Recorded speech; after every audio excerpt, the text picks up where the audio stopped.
number of live events, of course, current affairs rather, as well as what's happening in the different departments. And of course, right now we'll be taking you to my colleague, Samuel Joroge, who's going to be giving us the latest with regard to what's happening in local news. Samuel. All right, Shiksha, thank you so much for that. And as far as local news is concerned, our diary has actually, appreciated, because we've got more stories that are coming forth as of now. Definitely just trying to bring you up to speed with what's happening in as far as the news coverage of the hour is concerned, where the Interior Ministry will carry out a mop-up exercise for unregistered persons for Huduma number. The Director of National Registration, Ruben Kimotho, says the 30-day exercise will kick off on Monday, September 2nd, and the mop-up comes ahead of the next phase of Huduma number exercise, where County Deputy Registration Officers, in consultation with their respective Deputy County Commissioners,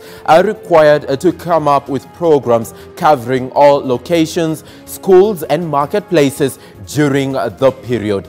Also, the National Lands Commission vetting activist Tata has moved to court. Or let me just take that again. This is in as far as the ongoing process of vetting of the National Lands Commission new board members, where now Okia Omtata has moved to court seeking to stop a parliament from vetting Uhuru's nominees to the Land Commission. Omtata says the nominees were not selected in a lawful manner, claiming the selection panel was incompetently constituted. Now, the application was filed before Justice Bariam Ongaya of the Employment and Labor Relations Court, who certified the matter as urgent to be heard on Monday, September 2nd. Now, we also need to move on to other stories that we are following up for you as of now, and this is all about the Betting Control and Licensing Board, which has now cleared a section of betting companies in the country to continue with activity. And remember, of late we've seen the Interior Ministry move on into this sector to just clean it up, where now gaming firm Betway Kenya has been cleared to restore its operation after also being given a nod by the Kenya Revenue Authority. In a statement, Betway claims it has worked relentlessly with the authorities towards compliance on and fulfillment of requirements by the Betting Control and Licensing Board and other relevant government bodies. To uphold full compliance with tax laws, Betway will be deducting 20% withholding tax from winnings in accordance with the law, and this will be clearly displayed on individual bet slips to ensure transparency, and the collected tax will be remitted directly to KRA on behalf of the punters. Now, that is a story that definitely has come forth at a time where we saw the Cabinet Secretary Interior, the Cabinet Secretary ICT, as well as representation from the Ministry of Treasury and National Planning meet yesterday, and even currently they are on a 2-day retreat whereby they shall be looking into this sector and how exactly government can partner with it so that to just, thrash out some of the issues that have been in contention over the time that we have been as a nation engaging in betting and gaming. Also, at this particular hour, it's only proper to acknowledge your sign language interpreter, and that is Muthoni Wagaki, who will be taking us through this first hour. And also, as you rightfully know, the Daily Brief is also about briefing you on what's happening on location. And right about now, we've got Fred Kai, who's joining us live from Mombasa County. He will be telling us what exactly is coming forth from this county. Remember earlier, he indicated that various issues will be coming forth from County 001. But for now, here is Fred Kai with a further update on what he's gathered this far. Fred?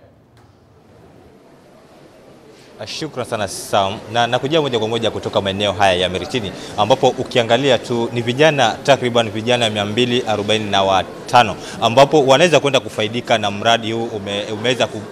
Umeweza kupewa jina kama ujuzi mitaani. Ni mradi ambao umeweza kuanzishwa na mbunge wa eneo hili Bwana Badi Twalib, ambapo wameweza kuona kwamba vijana hawa wataweza kunufaika na ujuzi mbalimbali katika sekta hii ya utalii, pengine sekta ya ufundi, na vinginevyo. Na tumeweza kuona kwamba vijana wengi wameweza kukaa katika maeneo mengi bila kuona kwamba wanaweza kupata ujuzi mbalimbali, na wameweza kuzidi kukaa katika maskani mbalimbali hapa mkoani Pwani ama mjini Mombasa.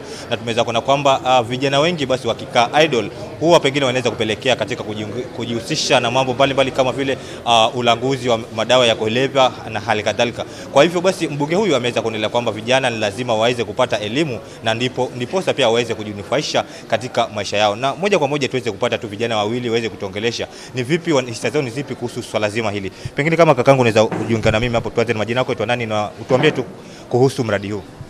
Kwa majina naitwa Brian Amolo. Kuhusu mradi huu, ni mradi wa vijana unaweza kupelekwa kwenye tertiary colleges baada ya kumaliza shule. Tunataka kupata ajira, kupata permanent skills zenye mbunge wetu ameweza kutupatia full sponsorship, ambapo baada ya hapo tutapelekwa attachment, alafu tutajitengezea ajira wenyewe sisi kama vijana. Tutapata ujuzi kwa bure. Tunashukuru kwa mbunge wetu. Shukrani sana. Vile vile tukiweza kupata kijana mwingine, pengine kama waitwa nani dadangu, na tuambie tu utasaidika vipi kama kijana na mradi. Naitwa Carolina Diambo. Nitafaidika manake nitapata skills, na hiyo skills hata nikipata nitatafuta kazi, na nikikosa kazi hata kama nitapata naweza jiendeleza nikitafuta kazi mwenyewe. Shukrani sana. Vile vile tunaweza kujiunga tu na mbunge wa eneo hili. Pengine uweze kutuelezea tu ni nia gani ambayo ilikujia paka kuona kwamba ni vyema kuweza kuanzisha mradi kama huu? Kusema kweli, kama vijana walivyozungumza, vijana wengi hawana kazi, na shida hii ni katika Kenya mzima. Ndipo sababu tukasema vijana wote hawezi kuandikwa kazi kwa wakati mmoja, lakini ni lazima muhimu tuwapatie ujuzi wa vijana. Kwa msemo wa Kiswahili, badala kuwapatia samaki tuwapatie ndoano waweze kuvua samaki wenyewe. Ndio sababu leo tunaona kuwa tunawapatia hawa vijana 245 ujuzi, ili baada ya kumaliza kozi hii tutawafanyia application kwa Uwezo Fund tuweze kuwapatia pesa waanze biashara zao wenyewe. Na madhumuni zaidi ambayo imenifanya mimi niwe na ari ya kuona kwa vijana hawa niweze kuwakusanya ni kwa sababu kuna vijana wengi sana nje ambao hawana kazi ya kufanya, wamejihusisha na mambo ya madawa kulevya, wamejihusisha na mambo ya uhalifu na mambo mingi sana ambayo wameweza kufanya kule nje. Kwa hivyo tukaona njia pekee yake ya kuweza kuwaleta pamoja na kuwafundisha ujuzi ndio njia za kujikimu kimaisha. Na leo hii mimi nikiwa mbunge nasema hawa vijana tunawafundisha leo. Ndio maana mimi mwenyewe leo nataka kutoa kauli yangu na support sana curriculum CBC program ambayo imeweza kuwa introduced, na juzi vile Mheshimiwa Rais Uhuru Kenyatta alivyosema kuwa there will be no turning back on this issue. Na mimi pia nikiwa mbunge wa Jomvu leo namuunga mkono sana, kwa sababu haingekuwa leo tumeweza kuwakusanyisha hawa vijana wakiwa washakuwa watu wazima, lakini tungeweza kuona kuwa tumeweza kuwainua kwa taaluma ya nyanja mbalimbali kutoka wadogo wakiwa wanasoma katika high school, na vile vile tungekuwa tumeona talanta zao hata wakiwa katika primary level.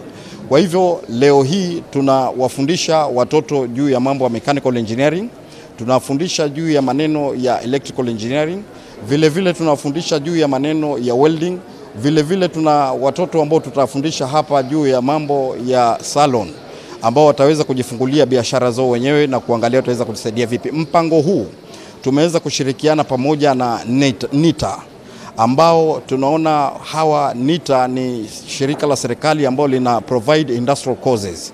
Kwa hivyo tukasema kwa hawa watoto tuweze kuwapeleka kwa courses hizi ili wakiweza kufaulu wao wataweza kujiajiri wenyewe. Watoto 245 wakiweza kufaulu na wakirudi mitaani wakiwa wanaweza kufanya kazi wenyewe, hawezi kufanya kazi peke yao. Lazima na wao watavuta vijana wawili watatu, na wakiwavuta vijana wawili watatu kufanya nao kazi katika shughuli hiyo, idadi ya watoto ambao hawana kazi itaweza kupungua. Kwa hivyo tumeona kuwa njia pekee yake ya kuweza kupunguza mambo ya ukosefu wa kazi kwa vijana ni kuwapatia nguvu ya taaluma yao wenyewe ambao wataweza kuendelea nao. Ujuzi huu ukiupata utakuwa nao maisha yako yote mpaka kifo chako. Na pengine tuweze kutuelezea tu utagharimu takriban pesa ngapi kwa kwamba vijana wote hao wameweza kufadhiliwa vilivyo? Hii pesa yote ambayo itagharimu ni 5.2 million, ambayo out of 5.2 million 3.6 million tumepeleka kwa NITA ambayo ni National Industrial Training Association. Hii wataweza kusoma maneno ya industrial causes pande hiyo, alafu nyingine tumefragment kuona kuwa tumepeleka katika causes nyingine tofauti. Kama vile ambao nimesema mwanzoni, mambo ya welding, vile nimesema mambo ya tailoring, vile nimesema kulingana na mambo ya salon. Kwa hivyo mimi nataka kusema kuwa hii ni awamu ya kwanza, lakini target yetu kabisa ni kuona kuwa tunaweza kupeleka watoto 800. Kwa hivyo hii ni phase ya kwanza. There will be phase 2, there will be phase 3, there will be phase 4 ambao tutaweza kuwasaidia hawa watoto. Shukrani sana kwa muda wako. Na Sam, umeweza kusikia kutoka kwa mbunge wa eneo hili, anaweza kusema kwamba anaweza kuwafadhili wanafunzi 245, lakini lengo lake kabisa ni kwamba kuona kwamba wanafunzi zaidi ama vijana zaidi ya 800 katika eneo bunge hili la Jomvu wanaweza kunufaika na miradi kama hii, kuweza kujipatia skills na kuweza kujiona kwamba wanaweza kufaidika katika maisha yao. Kutoka kaunti ya Mombasa, eneo la Miritini, na kuregesha kwako studio, Sam. Thank you so much, Fred Kai, for that update live from Mombasa County. And remember, this being the second hour of the show, we shall also be looking into the big headline of the day. But before we get to do that, let's bring in our correspondent from Murang'a County. He is in Mathioya constituency, to be precise. And here is Alfred, who joins us live right about now. And to answer the question, Alfred, what is happening where you are? Naam, asante sana Samuel Njoroge na kupata kutoka upande wa Mathioya, ambapo kama ukiangalia unaona jinsi hali ya anga ilivyo. Hii ni hali ya anga ambayo inaweza kufadhili vizuri ukuzaji wa kahawa na majani chai, na kama unavyojua ni kwamba kahawa na majani chai ndio kiungo muhimu cha uchumi katika kaunti hii. Na hii leo nimeweza kutembea katika upande huu wa Mathioya ili niweze kuzungumza na mpiwa huku ili aweze kutueleza mambo muhimu katika ukuzaji wa kaunti hii na jinsi mambo ya sensa inavyoendelea, na ili tuweze kupata shughuli za sensa katika kaunti hizi zinaendeleaje, na matokeo ya sensa hii yatakuwa vipi kulingana na vile ambavyo inasemekana kwamba katika constituency hii unaweza kata wadi zingine aweze kuzunganisha huku, na niweze kuzungumza na mheshimiwa wa huku ambaye aweze kutueleza jinsi ambavyo kunaendelea katika kaunti hii na haswa katika constituency hii, aweze kutueleza hali ya sensa na mipango ya kukata wadi. Asante. Asante sana. Kwa majina ni Peter Kemari, MP wa Mathioya, na sisi hapa Mathioya tunaendelea vizuri. Ni vile tu naona hali ya anga ilivyo. Leo tuko na baridi mingi, lakini hapa sisi hatuna tawishishi yoyote. Na tunashukuru Mwenyezi Mungu, maendeleo huku inaendelea vizuri. Tuko na miradi mingi ya serikali ambayo inaendelea hapa constituency yetu. Tukiangalia pande ya maji, pande ya stima, pande ya mabarabara, na yote tunashukuru Mwenyezi Mungu na serikali kwa kutukumbuka na kufanya kuona ya kwamba hiyo maneno inaendelea. Na natumai umehesabiwa. Mimi nilihesabiwa. Na tukiangalia hiyo upande pia sisi hatuna tashwishi yoyote, na tuna uhakika ya kwamba Mathioya iko na ile kiwango ya namba inatakikana. Na mimi nataka kusema kwa sababu hizi boundaries na constituencies ambazo zilikuwa zinaambiwa ni protected, constitution yetu ni clear ya kwamba hizi constituencies zote 290 ni zile ambazo zimeandikishwa kwa katiba. Vile tungetaka ni kuona, kwa sababu tungetaka kuona hizi boundaries ikae tu vile zilivyo, na hiyo wakati ikifika na namba watu wakimaliza kuhesabiwa, kile tungetaka kuona ni pesa ya serikali iwe ikiwa distributed in a more fair manner, ili zile constituency ambazo ziko na watu wengi, kwa sababu hakuna wakati hata mmoja tutakuwa na namba ambayo inatoshana kwa constituency zote. Kile tungetaka kuona ni kuona ya kwamba wale ambao constituency zao ni kubwa, kama vile tuko na Kiharu ambaye ni kubwa kuliko constituency mingi hapa Murang'a, inapata kiwango ya pesa ambaye pia inaonekana ya kwamba hata hao wanashughulikiwa na ile njia inastahili. Hivyo mapendekezo yako, unaweza kuunga semi za mbunge wa Kangema kwamba aweze kupewa katika ile wadi ya hiyo. Mimi ningetaka kusema ya kwamba hatutaki wards zikitolewa kutoka kwa constituency hata moja, kwa sababu hiyo inawezekana hapa Murang'a for instance. Lakini ukienda pande sehemu zingine, for instance tuseme kama Lamu ambaye iko na constituency mbili, na zote mbili ziko na watu wachache, ni gadi itatolewa ward gani, ipelekwe wapi? Ukienda hapa Odhaya ambaye wako hapa our neighbors hapa, pande ile yao iko Teto ambaye pia ni protected, pande ya chini iko Mukurweini ambayo pia ni protected. Watagawiwa wapi? So haiwezekani katiba kufanywa ama ukarabati kufanywa sehemu moja na sehemu zingine za nchi ziwe haziwezekani. Kwa hivyo sisi tunasema constituency zikae vile zilivyo, na watu ziwe zikipatiwa pesa na fedha za serikali, na ziwe zikigao kulingana na vile watu walivyo. Yeah. Asante sana Samuel, kama vile umeweza kusikia, huyo ni MP kutoka eneo hili la Mathioya ambaye ameweza kutoa hisia zake kutokana na msemi za mbunge wa Kangema ambazo zimeweza kuibua hisia mseto katika eneo hili. Na ningeweza kuzungumza na mama mmoja kutoka eneo hili ambaye amenieleza kwamba hali hii ya anga ni mzuri sana kwa ukuzaji wa majani chai na kahawa katika eneo hili, na tueleze kama kwa sasa anakuza ama ameacha wengine wafanye kazi ya kuja kuongea na sisi. Naam, karibu sana. Tuambie kama labda umehesabiwa na tueleze kidogo. Mimi ni mmoja wale walikuwa wanasuguka hapa. Mimi ni elders wa hapa Kiriaini, na ninajua kwanza tunafikisha namba. Hata saa hii tunasikia kwa runinga ati Mathioya itaisha. Mimi ni mmoja wa kusema Mathioya isiishe, sababu sisi habari ya resources tuko sawa, sababu tunafikishwa na resources hapa Mathioya. Na saa ile tulipata maofisi hapa, tulifurahi sana, hata watoto wetu walifurahi, sababu every office is here in Mathioya, na tungetaka Mathioya ikae vile ilivyo, sababu sisi nataka amani, na amani inaanza pahali. Sasa kama serikali inataka amani, kwa nini wanasema Mathioya iishe? Sababu wataleta mafurugano hapa, na sisi tunataka kukaa vile tuko, sababu Mathioya imekaa gaga, na tunataka hata kuongezewa mazao hapa Mathioya.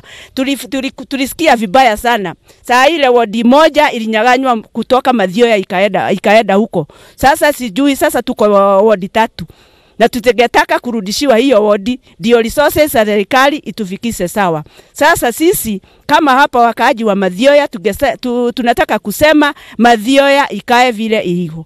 Sasa ningetaka kuuliza Dede Nyoro na huyu Muturi Kegano na wa MP wakae pamoja, wasugumuse pamoja, sababu hii Mathioya tungetaka iwe protected, ikae vile ilivyo, sababu hapa Mathioya sisi nataka amani. Hatutaki mafurugano ya kusema ati iende wapi. Hivyo tunasikia kwa runinga, na hatutaki kusikia hivyo, sababu tungeuliza serikali.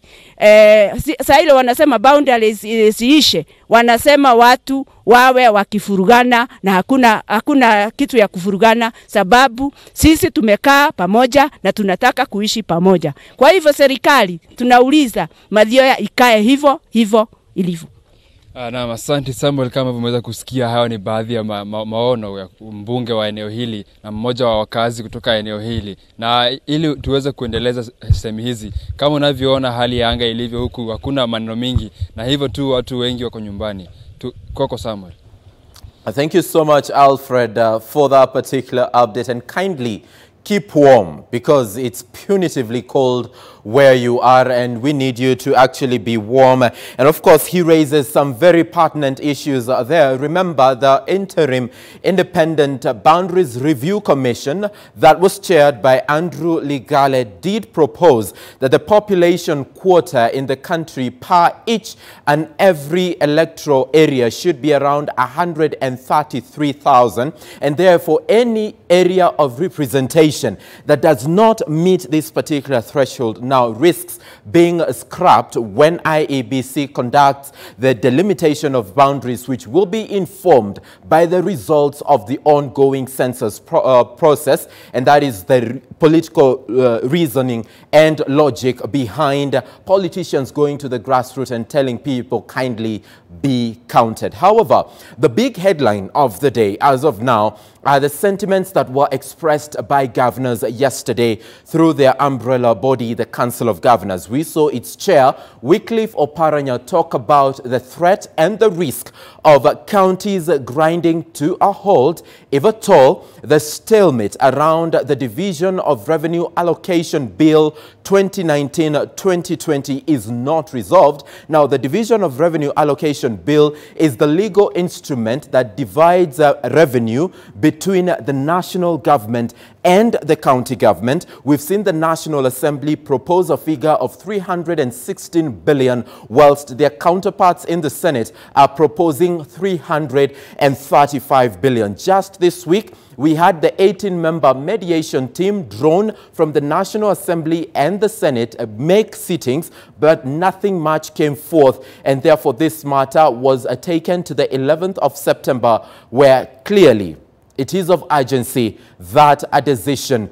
is made in as far as this issue is concerned. In just a short while, we shall be engaging a senator on this particular issue, but just to appreciate preamble to it is that just this week, we had the Attorney General Paul Kehara give an advisory and said that the Senate should seek out the National Assembly in as far as this issue is concerned. And remember, earlier on, there was that proposal to have half the amount, that is around 155 billion, channeled to the counties, one that was supposed, or a move that was supposed to happen after an advisory was given by the Attorney General. And later on, Attorney General Paul Kehara said that legally speaking, it is not advisable to make such a move, because then again, it will be going against the provisions of the law, and it risks this process even being thrown into disarray all over again, courtesy of even activists moving to court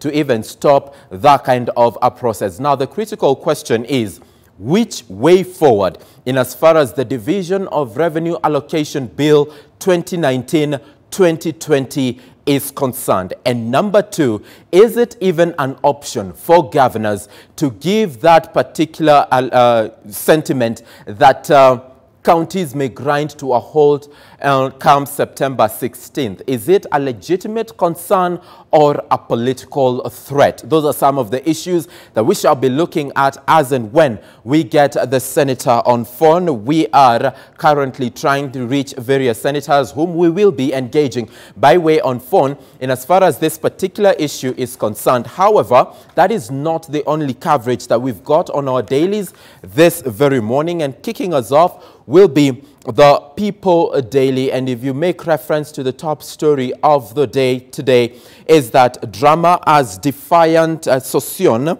is ejected, and could this be the end of the road? That is the question that is being posed by this particular daily, where Teachers Union top organ votes to send beleaguered Secretary General home and installs his deputy as acting boss, but abrasive trade unionist dismisses the move as null and void. Yesterday, we saw a lot of action right outside Mfongano Street. This is the street that does host the headquarters of the Kenya National Union of Teachers. And in that regard, we saw them, give concern over this particular issue over and over again. And remember also, as per the progress and preamble to this particular story is concerned, it all began with the Teacher Service Commission deregistering Wilson Sosion as a teacher, and therefore his legitimacy to represent teachers within a union that is supposed to represent the welfare or canvass for the welfare of teachers came into question.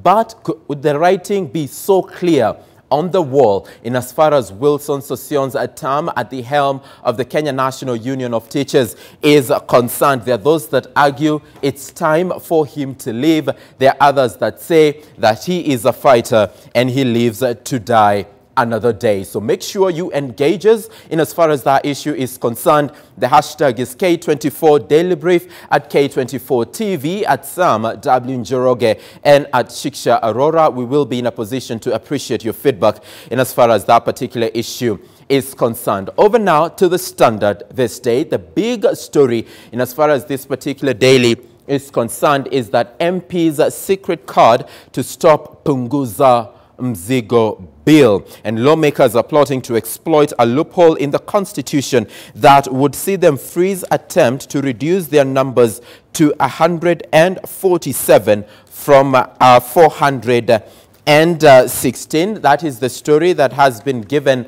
a priority by the Standard this day. And as we've seen, Third Way Alliance cross over or traverse various counties in a bid to just popularize this particular bill by tabling it across county assemblies in the country. We've seen a lot of counter-political narrative in as far as that particular issue is concerned. And right about now, as much as the bill appears to be very suiting for the county assemblies across all the 47 regions, it poses a direct threat of reducing the number of people who will be representing the nation in as far as constituencies is concerned. And of course, there is that issue to make sure that this particular members of parliament will be exploiting a certain loophole in the law that will be giving them a leeway in as far as this is concerned. In a bit, we shall be sharing with you this particular issue in detail and what loophole this will be.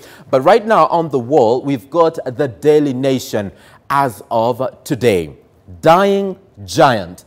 Kenya National Union of Teachers in fight for survival, where it is quite literally an unprecedented crisis, where chaos signaled a most ignominious disintegration of the 62-year-old union that has generally remained intact, commanded unwavering support from its 200,000 members, and gained respect from the Teacher Service Commission. That story is on page 4 of this particular daily. And of course, it takes us back to a time when the same union, that is the Kenya National Union of Teachers, pushed, all right, it really did push for the Teacher Service Commission to be made an independent commission, a move that they say has returned to actually haunt this particular union. So the hunter has become the hunted, or is it?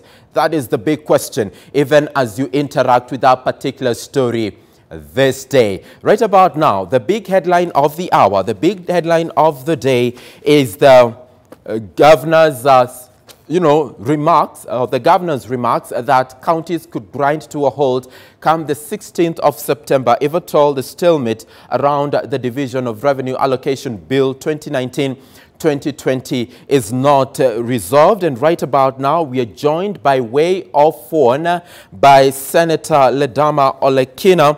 Good morning, Senator, and thank you so much for joining us. Would you refer to this move by governors as a legitimate concern or a political threat? Good morning. First of all, let me put it this way. I think that move will be an ill-advised move because one of the key things that governors should really be focusing right now on is on how to increase their own source revenue. If they come up with ideas on how to collect that own source revenue, it might be able to help them in situations such as this where there is a partial or a full government shutdown.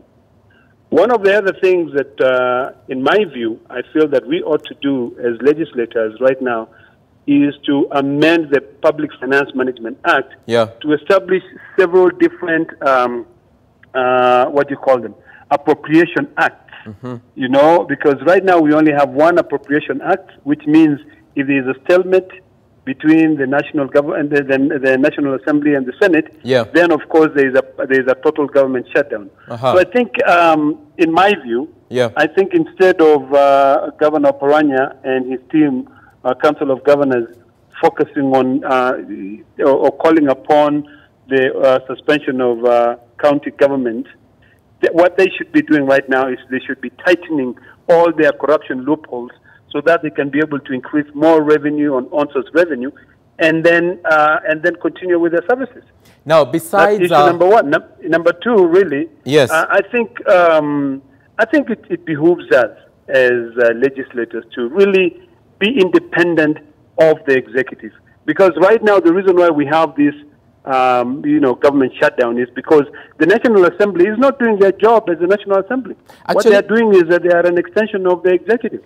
So in a way, when the executive says there's no money, instead, and the job really to divide money between the two levels of government is on Parliament, then we find that this matter becomes political in a way that it is only being done a certain way.